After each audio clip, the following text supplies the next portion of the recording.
Por lo tanto, al ser difícil acceder a la investigación donde se aplique la estadística, el caso clínico tiene muchísima más importancia y se convierte en una de las mejores herramientas que nosotros podemos utilizar. Otra cosa que me justifica hablar del tema aquí ante vosotros es que hay un evidente déficit en la mejora, déficit en lo que la metodología en la que se presenta. Creo que hay un recorrido importante a hacer. Tenemos que mejorar cómo se presentan los casos en nuestro contexto. Y por último, hay una cosa que también lo hace importante para resaltarlo hoy en día. Como sabemos que hay hoy, aunque lo haya habido siempre, pero hoy más, un ataque de las medicinas no convencionales, nuestra defensa como argumento ante esas medicinas convencionales casi siempre es movernos en el mismo nivel argumental. Alguien nos dice, hay 200 estudios que demuestran que lo suyo es falso. Y digo, hay 100 que demuestran que es verdadero. Pues no, hay 400 que dicen esto, hay 100 que es lo otro. Y nos movemos en ese mismo nivel. Eso es necesario hacerlo. Es necesario, no, imprescindible. Pero además, como defensa, nosotros tenemos nuestro caso clínico y nuestra experiencia. Nadie puede cuestionarnos que lo que hacemos, lo hacemos bien. Si yo llevo un caso clínico correctamente registrado, correctamente justificado, con éxito o sin éxito, nadie puede decir que lo estoy haciendo mal. En el mundo de las terapias alternativas aparecen terapias de vez en cuando, la N-terapia, y siempre pueden ser teorías o hipótesis muy atractivas. Todas ellas necesitan de una cosa, casos clínicos. Yo puedo decir que existe la terapia X y que es magnífica para curar lo que quiera. Muy bien, perfecto. Deme usted cualquier hipótesis. Yo admito la que usted me diga, pero deme casos. Y esos casos tienen que estar registrados con absoluto rigor. Me refiero también a registro clínico, porque del registro clínico es de donde sale una posible buena comunicación de un caso. Evidentemente, de la situación 1 no va a salir la situación 2. ¿Y cuáles son las ventajas añadidas que tenemos nosotros dentro de nuestro contexto de medicinas integrativas respecto a las medicinas convencionales en el uso de un correcto caso clínico? La primera es que nos autoevaluamos y vemos cuál ha sido la evolución del paciente. Es obvio. La segunda, vemos los efectos secundarios y colaterales. Conocemos los resultados de nuestra actuación. Conocemos la eficacia y la utilidad de las intervenciones terapéuticas. Una cosa es el resultado y otra cosa es la eficacia. ¿A qué coste hemos conseguido el resultado? Conocemos el resultado de nuevos tratamientos. Nosotros buscamos información o nos la ofrecen sobre nuevas terapias o nuevas posibilidades. Cuando alguien nos dice o tenemos conocimiento de existe una nueva terapia H que aplicada al paciente tiene buenos resultados, tenemos la obligación de cuando la apliquemos con buen sentido y con todas las precauciones posibles, además evaluar el resultado de qué hemos hecho de cada una de esas nuevas terapias o de nuevas aplicaciones de las terapias. Pensar que tenemos que evitar el riesgo de caer en sustituir un modelo químico de enfermedad por un modelo químico natural. Hay veces que lo que hacemos es dar la sustancia para curar una enfermedad en vez de sintética natural, pero el criterio sigue siendo el mismo. Cada vez que utilicemos algo nuevo, estamos obligados a ver qué resultado ha dado. Y por último, veis que he puesto en un tonito un poquito más oscuro una última cosa que nos aporta y en la que no solemos caer. No solemos caer en que nos aporta formación. Formación a nosotros mismos y formación a terceros. ¿Eso qué quiere decir?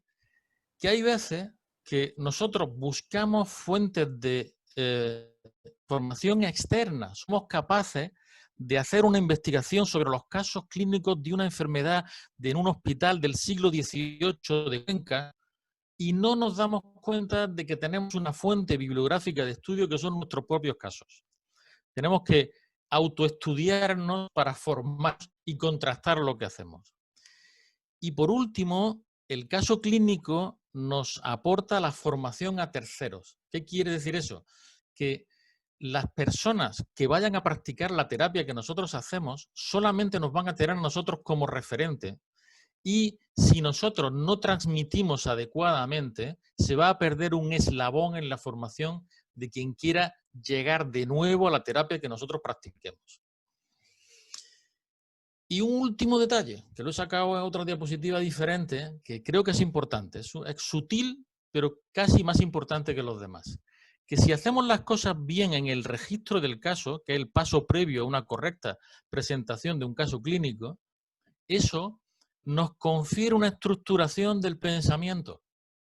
Nos da un orden de la información con un criterio específico y nos ahorma en nuestra clínica y en nuestro pensamiento clínico y científico. En definitiva, nos da una impronta clínico-científica o una impronta asistencial investigadora. Si a mí me tiene que salir de manera inconsciente sin que yo lo piense, porque tengo ya la impronta mental de que cuando veo a un paciente tengo que registrar cuál es mi intención terapéutica, qué análisis diagnósticos he hecho, cómo lo voy a comunicar, etcétera, etcétera. Lo último de los pasos que voy a comentar más tarde. Y lo último es que tengo que pensar que lo que yo haga tiene que ser inteligible para otros, no ya por la letra de médico, sino por el criterio que utilice. ¿Y qué es lo que vamos a comunicar? ¿Qué comunicamos? Lo primero es dónde vamos a comunicar casos clínicos. Los sitios son los habituales para la medicina convencional y para nosotros, son revistas científicas, congresos, sesiones, etc. Lo que os llamo la atención es sobre las bases de datos. Las bases son una cosa que no está suficientemente aprovechada teniendo en cuenta las posibilidades técnicas de las que se disponen. Una base de datos nos aporta la posibilidad de, sin la infraestructura necesaria para la comunicación, difundir mucho nuestro caso clínico y mantenerlo en el tiempo de manera indefinida. Ahora mismo las bases que hay son pocas, en medicina no convencional me refiero, son parciales, bueno, más que parciales son específicas de un tema. Algunas tienen criterio de medicina convencional, no están demasiado bien difundidas y realmente su uso no es muy generalizado. Merece mención aparte Clificol. Clificol es una base de datos de casos clínicos homeopáticos que es el producto de la destilación de un esfuerzo y un trabajo de años de casos clínicos homeopáticos a nivel europeo. Os invito a que la veáis porque puede ser un ejemplo de lo que se podría hacer y que los podría aportar a todos mucha cantidad de información útil. Respecto a cómo comunicar, nosotros tendremos que adaptarnos al entorno al que vamos a comunicar. Voy a comunicar en la revista X tendrá sus criterios. Unos de ellos, de los que hay, de los muchos que hay, pueden ser los de Vancouver, que aquí los veis, si el título, el resumen. Estos son los criterios más o menos de medicina convencional. Yo voy a proponer para la medicina alternativa, no convencional, integrativa, naturista, como queramos, lo que se llama un modelo AB. El modelo AB, que en el fondo es lo que venimos haciendo cuando se presentan casos clínicos, es describir una situación de partida, describir una acción terapéutica y, por último, el resultado. ¿De acuerdo? Nosotros... Vale. Luego te lo digo. Sí, vale. ¿Sí? Normalmente lo que hacemos es describir la situación que tiene el paciente, describir la acción terapéutica y luego contar los resultados. Es decir, 3 pasos. Paciente, acción, resultado. Vamos de la situación A a la situación B. Por eso se llama modelo AB. Caso único, modelo AB. Pero eso se queda un poco corto y yo voy a hablar ahora de hasta 8 pasos más que lo hacen mucho más riguroso. Primero, la afiliación, la consulta y la situación clínica del paciente, no hay mucho que contar. La afiliación, recordaros solamente que hay que dar la información mínima del paciente, no contar detalles que no tengan relevancia para la comprensión del caso. Respecto al motivo de consulta, acordaos de que muchas veces lo que tratamos principalmente no es el motivo de consulta. El paciente algunas veces consulta por A y empezamos a tratar B porque es lo que vemos que es necesario en ese momento. Entonces, clínica es la que tenemos que describir detalladamente. Después de describir la situación clínica, Normalmente, en muchos de los casos clínicos que yo he visto que se presentan y se publican, se pasa rápidamente a describir qué he hecho y luego el resultado. Pues no, hay que dar muchos pasos. El primero es hacer un análisis diagnóstico. Describo al paciente y doy un diagnóstico nosológico cuando es posible. Acordaos de que el 60% del motivo de la consulta de los pacientes no está calificado todavía como enfermedad. Son síntomas que no entran dentro de una enfermedad como tal. Pero si existe, hay que registrarlo, tanto del motivo de consulta como de otros diagnósticos nosológicos conocidos. El paciente presentaba estos diagnósticos. Y una cosa importantísima es reflejar el diagnóstico específico propio de la terapia que yo utilizo. Eso se olvida casi siempre. Por ejemplo, si yo voy a tratar a alguien que tenga anemia, tendré que registrar que voy a tratar a alguien con anemia. Y además, mi diagnóstico propio. Si yo lo que voy a hacer es acupuntura, quizá tiene como diagnóstico propio exceso de yin en el vaso gobernador. O mi diagnóstico es alteración de la Vix Medicatrix Natura o exceso de radicales libres o interferencia, el motivo que sea. Es imprescindible que nosotros mentalmente hagamos el esfuerzo de registrar qué diagnóstico aporta nuestra terapia al paciente. Porque si no lo hacemos, diluimos lo que estamos haciendo. Podemos caer en el error de sustituir un modelo de medicina químico-sintética por un modelo de medicina químico-natural. Más cosas. Como nosotros tenemos un determinado modelo de enfermedad, es por lo que hacemos esa anamnesis, esa exploración, ese análisis, ese diagnóstico y ese tratamiento. Hay que resaltar que estamos haciendo lo que estamos haciendo porque yo creo que la enfermedad es lo que es y no otra cosa.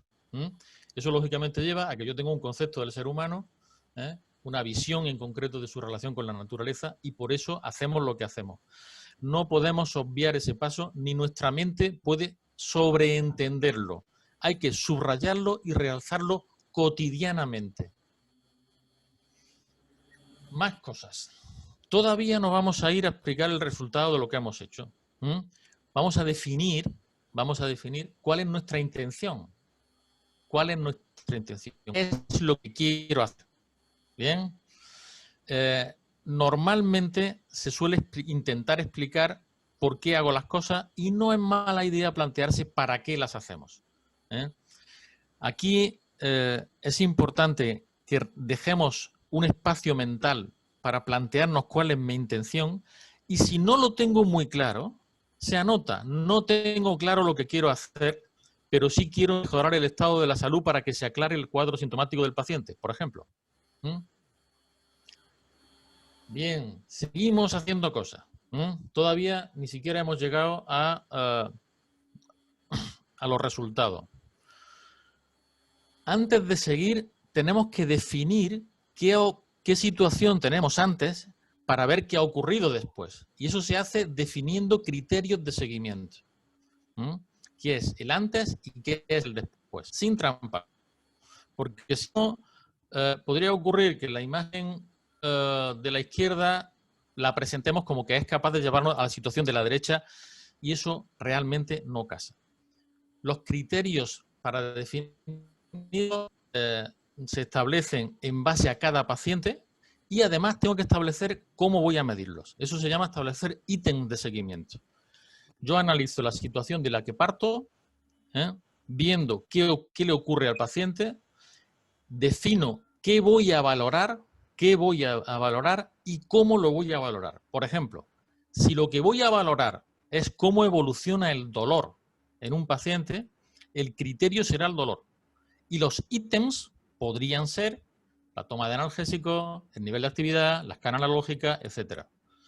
Eso quiere decir que la siguiente vez que yo vuelvo a ver al paciente no le puedo preguntar por otra cosa, sino le puedo preguntar exactamente por lo mismo y con el mismo ítem.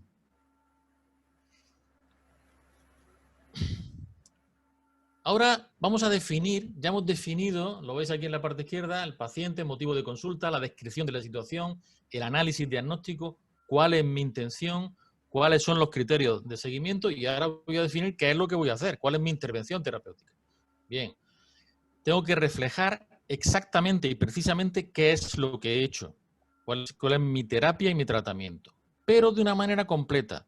Y aquí suelen aparecer muchas deficiencias, porque se nos olvida que tenemos que reflejar también todas las medidas, todas las recomendaciones, todas las supresiones y cualquier otro cambio que pudiera incluir en el resultado. Os pongo un ejemplo. Si alguien viene para consultar o consulta por un colon irritable, yo no puedo presentar un caso clínico diciendo que le he aplicado la terapia A y olvidar o no comentar que le he dicho que deje de tomar gluten, o que he suprimido determinada medicación, o que le he hecho determinadas recomendaciones dietéticas o de consejos en su vida. Todo eso debe quedar reflejado, porque influye en el resultado final. Es obvio, pero de tan obvio que es, se olvida en demasiadas ocasiones.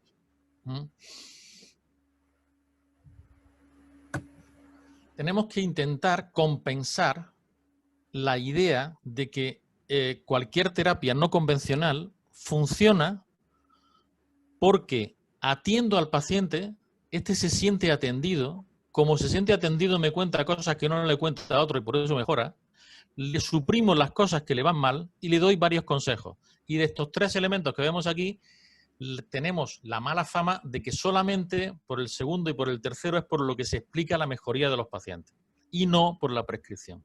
Y hay que intentar reflejarlo todo para definir claramente el polvo y la paja para ver a qué se debe el resultado de nuestra intervención.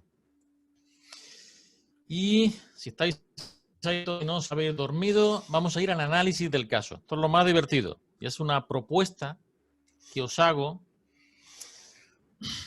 en fase de desarrollo. Lo primero es que cuando he aplicado mi intervención terapéutica de la terapia que yo hago, tengo que describir los ítems que he planteado de seguimiento previamente. Enumerar los nuevos síntomas relevantes, revisar todos los posibles efectos secundarios y colaterales indeseables.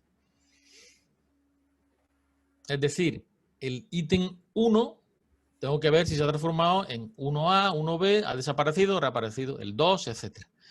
Existe con demasiada frecuencia pequeños olvidos y que una cosa no haya cambiado no quiere decir que no la tenga que nombrar. Si tengo 20 ítems de seguimiento, tengo que revisar 20 ítems de seguimiento.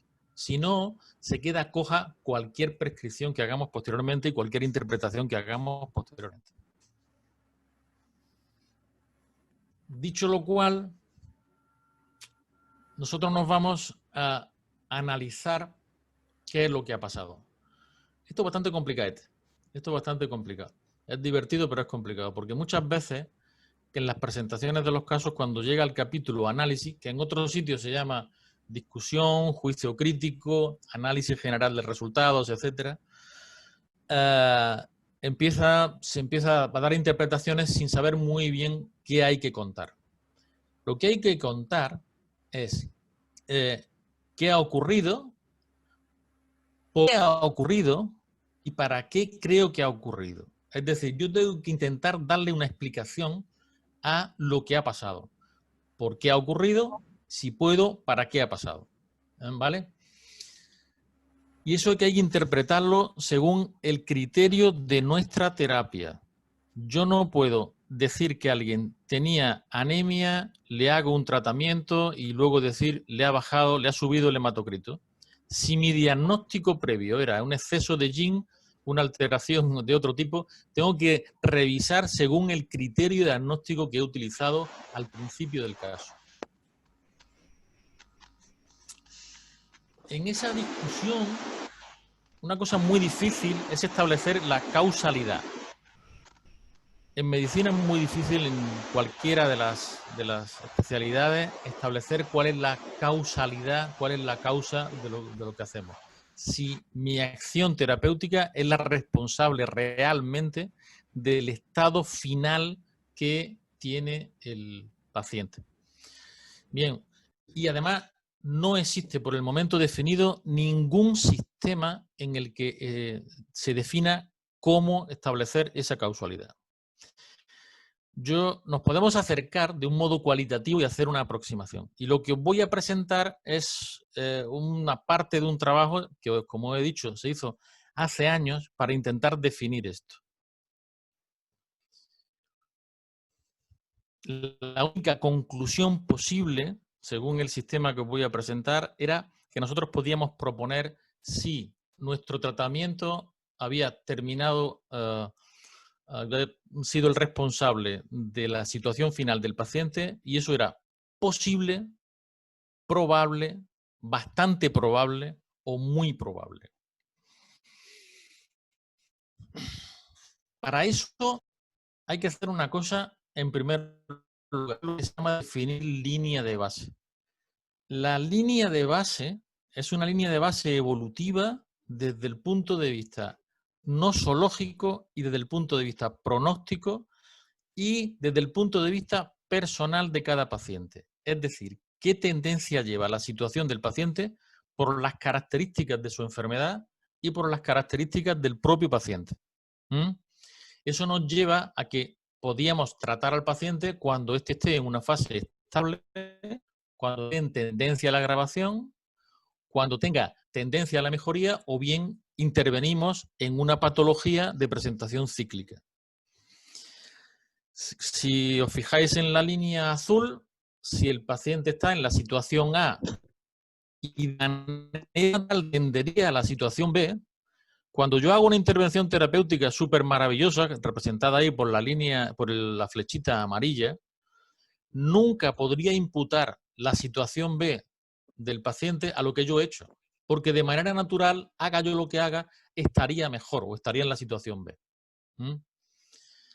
Esto, como podéis suponer, implica un gran conocimiento de la enfermedad, de la fisiopatología, de los tratamientos, que conviene referenciar. No necesitamos presentar un tocho, pero sí hay que referenciar este tipo de evolución. Acordaos que la línea de base es la tendencia evolutiva del proceso, del propio proceso de la nosológico, más la tendencia evolutiva del paciente. ¿Y qué hago para saber si lo que había antes y ha pasado a de la situación A a la situación B se debe a mi intervención? Bueno, pues lo que vamos a hacer es chequear todas las circunstancias que, si se presentaran, aumentarían la probabilidad de que el resultado constatado se deba a mi tratamiento. Esto que veis aquí está tomado del programa informático SEPA que os he comentado que hicimos hace unos años. Se dividía las circunstancias que podían utilizarse como criterio de estimación de causalidad en factores mayores y en factores menores de probabilidad. ¿Qué quiere decir eso? Que si alguno de los factores mayores se presentaba, o si se presentaban todos, yo podría concluir con bastante probabilidad de que lo que pasaba se debía a mi actuación. Los factores mayores eran los siguientes: que se modificara la línea de base, esa tendencia que os he dicho antes. Para eso necesitamos conocer muy bien la enfermedad. Segundo, que la intensidad de los cambios fueran relevantes. Hay casos clínicos y presentaciones de casos clínicos donde se presentan como exitosos pequeños cambios evolutivos que difícilmente tendrían cabida y se podrían justificar como un avance. Tercera cosa, que los cambios fueran estables, que se mantuvieran en el tiempo. El tiempo en función de varios criterios: el proceso de la enfermedad y el proceso propio del paciente. Es decir, si yo trato una migraña, pondré el ejemplo de nuevo, el cambio debe ser de una persona, por ejemplo, que tiene crisis migrañosa 5 al año, el cambio debe mantenerse estable y tengo que ver qué ha pasado no al mes siguiente, sino dentro de un año como mínimo, si el criterio de medida es anual. Luego, otra cosa importante, como criterio mayor, era que la intervención que nosotros habíamos hecho debería haber sido única. Es decir, mi tratamiento ha consistido en la intervención A. Porque si lo que hemos hecho es lo que en la anterior diapositiva yo os puse como una prescripción, una supresión de alimentos, unas recomendaciones dietéticas, modificación de medicación, eso constituye un conjunto de intervenciones. Entonces, lo que ocurre, el resultado final, no se lo puedo imputar a mi terapia, sino al sumatorio del conjunto de terapias en ese caso individual. ¿Mm? El último criterio mayor que definimos era el de la repetición del resultado. Si en el caso de la migraña yo hago una intervención y desaparece la crisis, le vuelve a aparecer la crisis, hago una intervención y desaparece, y así sucesivamente, si cada vez que hago la intervención terapéutica se repite el efecto, eso es un criterio mayor para pensar que lo que ocurre se debe a lo que yo hago. Eso se llama, cuando se hace en caso único, en vez de llamarlo modelo A, se llama modelo AB, que es que cada vez que repito ocurre. Además de esos criterios mayores, definimos en su día otros criterios que si se presentaban hablarían en favor de que lo que ocurre se debe a mi actuación terapéutica. Esos criterios pesaban menos que los criterios mayores, pero si estaban presentes era un indicio que podía hacer que yo me aventurara a aumentar la probabilidad. Y eran los siguientes. La constatación de cambios por terceros. ¿Eso qué quiere decir? Que cuando algunas veces el paciente mejora y no hemos cuantificado la mejoría de los síntomas, porque son síntomas específicos, inespecíficos, tendemos a quizá como terapeutas a reconocer más mejoría de la que hay y el paciente a sentirse mejor de lo que realmente está. Si hay gente del entorno, amigos, familiares o relaciones sociales, que constatan los mismos cambios, digamos que son observadores externos que constatan lo mismo, eso es un factor a tener en cuenta. No es tan de peso, pero es importante. Sobre todo, además, cuando es un terapeuta. Es decir, cuando el médico, terapeuta, fisio, etcétera, etcétera, constata el cambio, es un observador externo, que en este caso con el que jugamos y que constatamos que está ahí. Lo segundo era la objetividad de los resultados. Pesaría más a la hora de decidir que lo que yo he hecho es lo que ha propiciado los cambios, pesaría más si yo puedo objetivarlos con un aparato de medida. Si lo que estoy viendo es si alguna persona va a perder peso, antes pesaba 100, ahora pesa 80, es su objetivo. ¿Eh? La tercera cosa era la ausencia de otras circunstancias que influyeran. Es decir, algunas veces escuchamos, algunas veces no, muchas veces escuchamos en la consulta que cuando pasan cosas, dice el paciente, oye, sí, estoy francamente mejor, pero esto es porque ha pasado tal cosa. Y nos da una explicación de otras circunstancias externas.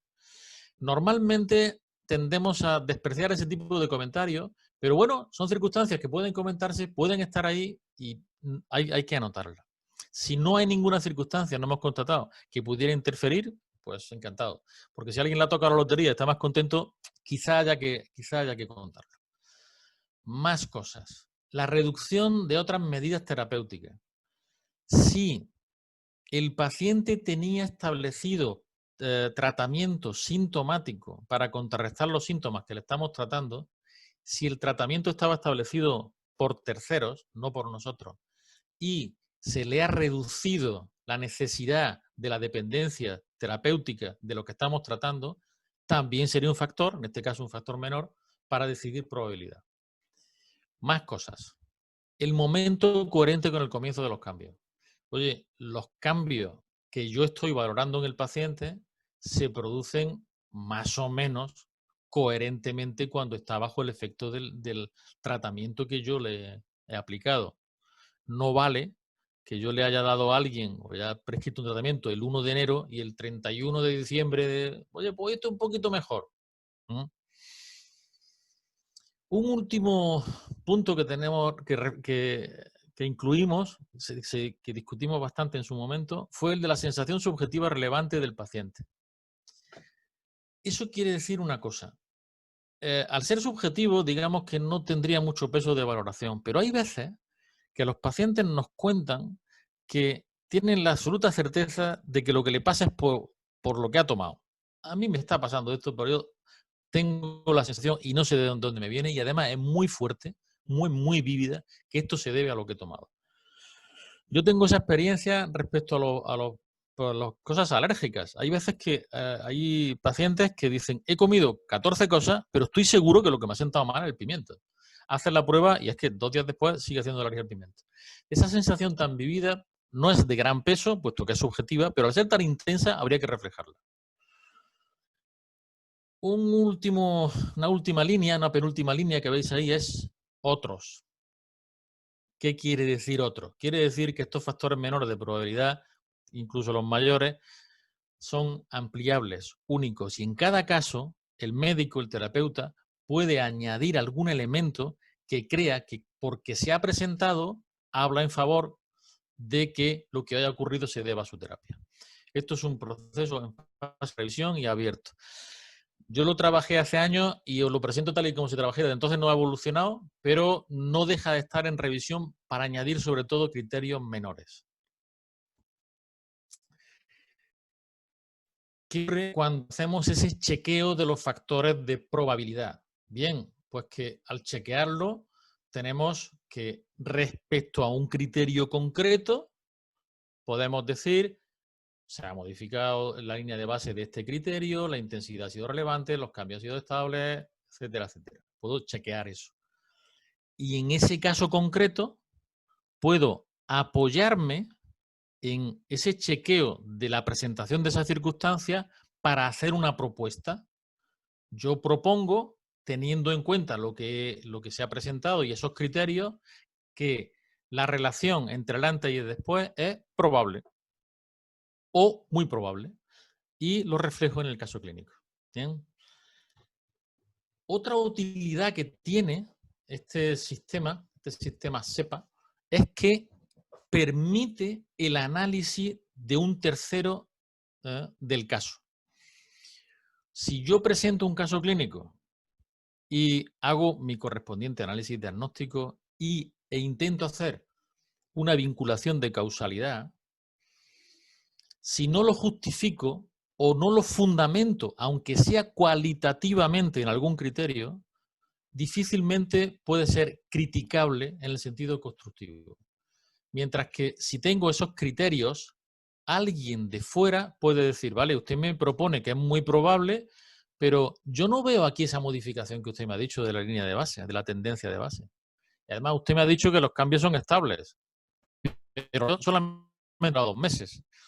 ¿Me entendéis? Le estoy aportando a la vez un fundamento a lo que digo y un elemento de análisis y de crítica para que un tercero me diga y me pueda valorar si lo que he hecho está correcto o no. Y vamos a suponer que lo hace con buena fe, lógicamente. Dicho lo cual, hemos hecho nuestra propuesta y terminamos la presentación del caso. Pero hay cosas que están al final, pero no por eso menos importantes, que son las tablas, las figuras, las imágenes que tendrán que ajustarse a los modelos del entorno en el que publiquemos o en el que comuniquemos.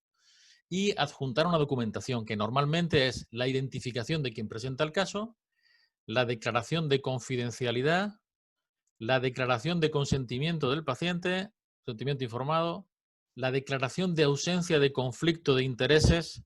Si lo exigimos a otros, tenemos que también decirlo nosotros. Monografías de la patología tratada o de información médica de interés, sí procede. Una cosa es la monografía entera y otra cosa es la bibliografía, que la bibliografía de referencia, por supuesto, huelga a decir lo que debe estar. Información complementaria que queramos hacer y una última declaración jurada de veracidad del declarante.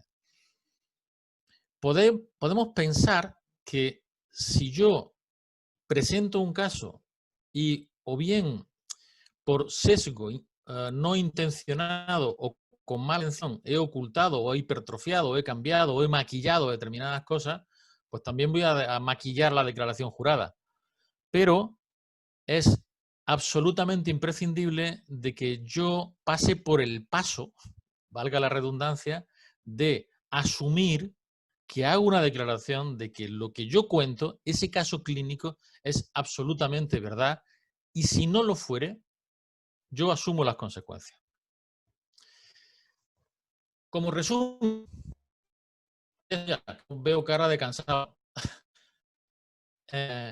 El registro de caso clínico va de la mano de lo que es una presentación de una comunicación de un caso clínico.